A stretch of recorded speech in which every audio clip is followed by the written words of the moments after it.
Plan de continuité. Ça doit vous parler. Guillaume, c'est pas quand ça brûle qu'il faut commander les extincteurs. Oui. Et c'est pas quand on a le Covid qu'il faut se préoccuper d'avoir un plan de continuité d'activité.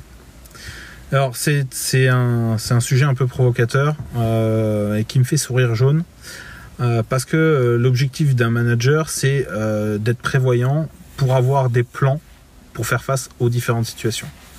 Ou sinon vous êtes un super opérationnel, payé très cher, c'est très bien, mais vous êtes passé ou pas. Et vous êtes passé à côté du job qui est le vôtre, qui est de préparer l'avenir et de pouvoir y faire face quelles que soient les situations. Plan de continuité d'activité, l'objectif du PCA, c'est d'avoir un plan scénarisé qui permet de mobiliser les ressources dont vous avez besoin pour garantir que votre business va pouvoir perdurer. La difficulté de ce sujet-là, c'est que bien évidemment, ce sont des travaux qui nécessitent un minimum de préparation en amont, qui nécessitent d'avoir atteint un niveau de maturité de l'organisation suffisant, pour que le jour où il y a besoin, on puisse facilement déployer les bonnes actions, parce qu'on sait que ces actions-là ont du sens par rapport à votre modèle économique, par rapport à votre chaîne de valeur. La grande difficulté de ceux qui essayent de commander des extincteurs quand la maison brûle, c'est que on n'est pas dans un plan de continuité, on est dans une gestion de crise d'abord, et on essaye d'engager un plan de relance. Sauf qu'un plan de relance, si vous ne savez pas gérer la crise et que vous n'êtes pas au clair sur les éléments dont vous avez besoin pour maintenir votre activité, il y a de fortes chances que votre plan de relance oublie 60-70% des éléments dont vous avez besoin parce que vous n'en avez pas conscient, vous, au niveau où vous traitez le sujet.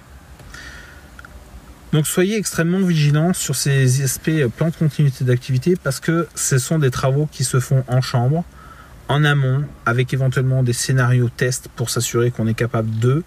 Il est fort possible que vous soyez obligé de sécuriser auprès de vos fournisseurs des stocks prioritaires, d'avoir éventuellement des salles ou des bureaux de repli, éventuellement d'avoir des conditions d'achat de renouvellement d'équipements informatiques instantanés, c'est-à-dire que si vous avez perdu tout votre parc informatique, vous devez pouvoir le reconstituer à des conditions particulières immédiates.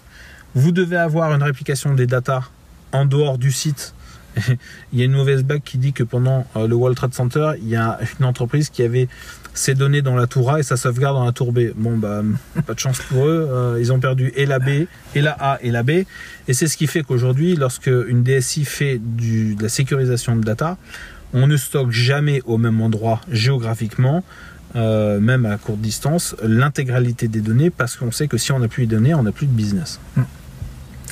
Donc là-dessus, toutes ces questions-là, c'est pas des questions qu'on gère au moment où ça brûle. C'est trop tard. C'est trop tard parce que ce qui devait être sauvé est déjà en train de partir en fumée ou est déjà parti en fumée.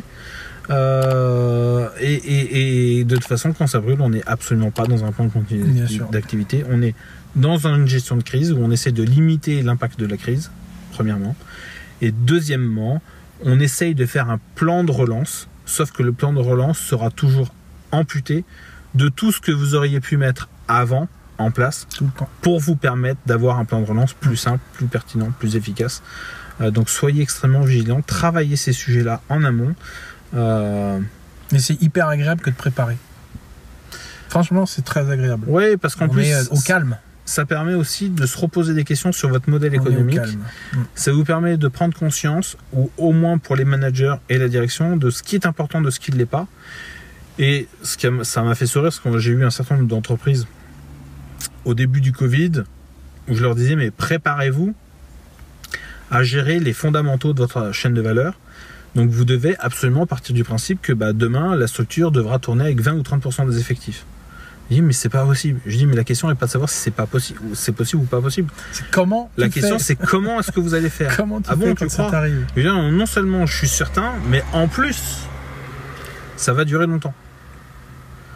Et aujourd'hui, certains me disent peut-être qu'on a trop de ressources parce que finalement, on vient de passer tant de mois sans. Et on peut faire sans. Tous ces effectifs. Et donc, on se pose la question finalement de les licencier ou pas. Et là, je dis oui, mais attention, il y a continuer à maintenir le filet de gaz qui est issu de ce que vous aviez dans les carnets de commandes avant. Et après, il y a développer et maintenir le déploiement et le développement de votre business avec les ressources dont vous avez besoin normalement. Et là, certains posent la question en disant oui, peut-être que la R&D, si on n'en a plus, ça va peut-être pas durer longtemps. Je dis si vous en avez plus, c'est une chose, mais je peux vous garantir que vos concurrents, eux, ils feront fort pour avoir une R&D qui tire l'organisation vers le haut. Alors, vous avez peut-être fait cette économie-là, mais on ne peut pas en faire tout le temps l'économie. Donc soyez vigilants à ce que vous mettez dans vos plans de continuité dans le reste. Si vous avez besoin, bien évidemment, on est à votre disposition pour y répondre. Bien sûr. Salut!